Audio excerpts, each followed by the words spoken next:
quarterly manager meeting.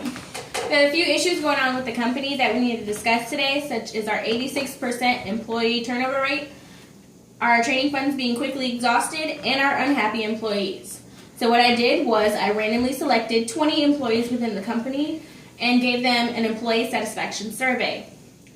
Out of these 20, 15 said that our training programs and the benefits that we offer are a problem. The other 5 believe we're not hiring the right people to begin with. And that's what this presentation is about, what our employees believe should be addressed. So we're going to talk about the application process, resume screening and employee selection, training, and employee retention. As far as our application process goes, it needs to actually happen. There's going to be no more skipping applications and interviews because that's somebody's brother, sister, cousin, it doesn't matter. The application process is as follows. You will fill out the application, complete any assessments we require, do background and reference checks, review the resumes and qualifications, and finally, you'll be given an interview with our hiring manager. This is the standard, and anything other than this is unacceptable.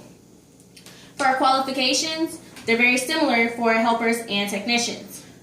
They both require that you have an HVAC license. You must pass a physical and drug screening, and you have to be able to work under harsh conditions. For helpers, it's not required, but 1 to 2 years of experience would be helpful.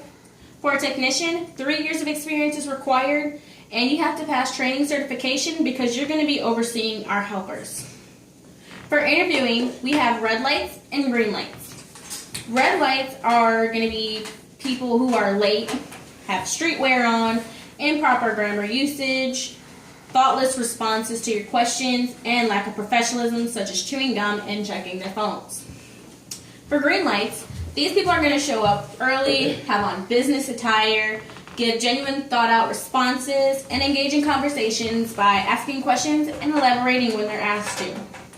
When selecting employees, you want to be sure to consider their availability, their work history, their years of experience, and what are their outside obligations. Since we only hire certified technicians, the training program is going to be eliminated and replaced with an orientation. And in this orientation, they're going to be introduced to our company and be made aware of all expectations and standards, and we're going to give them helpful tools to be successful within our company. Upon completion of this orientation, an HVAC assessment is going to be given to ensure we're hiring people who really know their stuff. You have to pass this assessment with an 85% or higher, or you will not be employed with our company.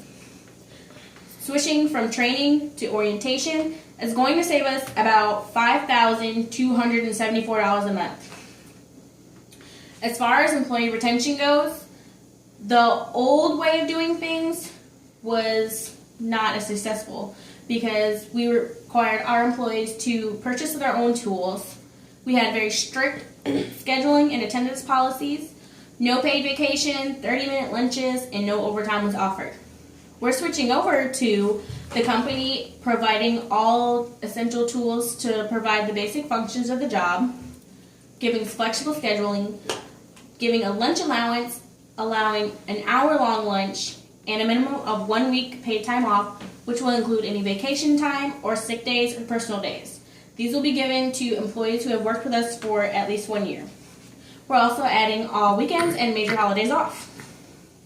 So what I need from you, my hiring managers, I need you to follow all procedures when interviewing and hiring.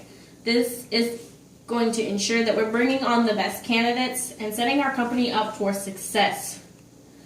For my technicians, you're going to be working as my trainers, so you will be conducting the assessments and orientating our new hires. From the management team and myself, we're going to be sure to uphold our end of the improvements by granting time off requested, holding staff lunches every now and then, and providing all the tools needed to ensure success. All right, is there any questions we have today? Will current employees be required to take a qualification assessment? No.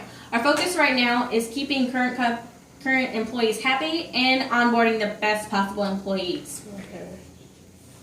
What is a lunch allowance?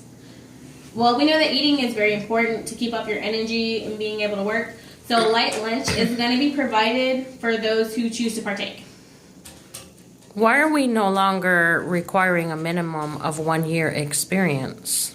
Because we're building a team, not just filling positions. So we're looking for fast learners with a strong work ethic. So we don't want to limit ourselves to people with a certain amount of experience. We don't want to overlook any potential good employees. All right, thank you.